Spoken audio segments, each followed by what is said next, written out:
शिखर शिंगणापूर ग्रामपंचायत सध्या वेगळ्याच मुद्द्यावरून चर्चेत आली आहे। ऐतिहासिक पुष्कर तलावातील गाळ शेतकऱ्यांच्या शेतीत टाकण्याचं काम सध्या सुरू आहे। या कामासाठी नाम फाउंडेशनतर्फे मशिनरीचं सहाय्य करण्यात आलंय।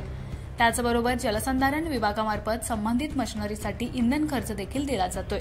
मात्र शिखर शिंगणापूर ग्रामपंचायतीकडून गाळ नेणाऱ्या प्रत्येक शेतकऱ्याकडून प्रतिव्रास 200 रुपये इतकी रक्कम आकारत आहेत। या आकारल्या जाणाऱ्या रकमेवर स्थानिक शेतकऱ्यांनी आक्षेप घेतलाय। शेतकऱ्यांना मोफत गाळ देण्यासाठी शासनाने गाळमुक्त तलाव गाळयुक्त शिवार ही योजना सुरू केली आहे।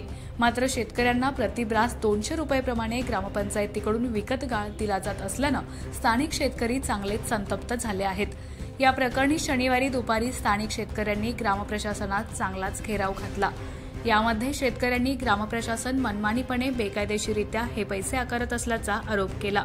त्याचबरोबर आम्ही ग्रामविकासासाठी 200 ऐवजी प्रतिव्रास 50 रुपये आकारले जावेत असा देखील सूर स्थानिक शेतकऱ्यांनी आळवला। मात्र यावर अद्याप तोडगा निघाला नसून शिखर शिंगणापूर ग्रामपंचायत या वेगळ्या विषयामुळे चांगलीच चर्चेत आली आहे।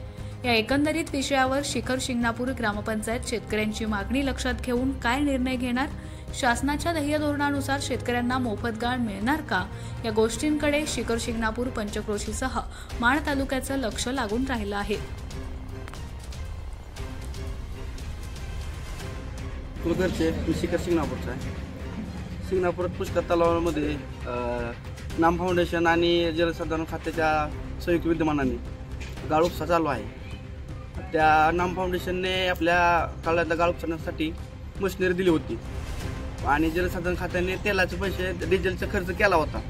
पण ते चालू असताना ग्रामपंचायतीकडे प्रति 200 रुपये ब्रास त्याप्रमाणे 7 नंबरच्या पावतीवर शेतकऱ्याकडून पैसे घेतले।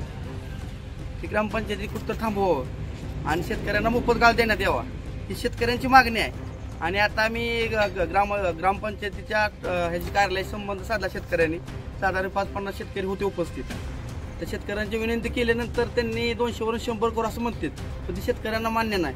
शेतकऱ्यांचं प्रामाणिक मत आहे की कमीत कमी 0 रुपये व जास्तीत जास्त 50 रुपये पण मिळावं।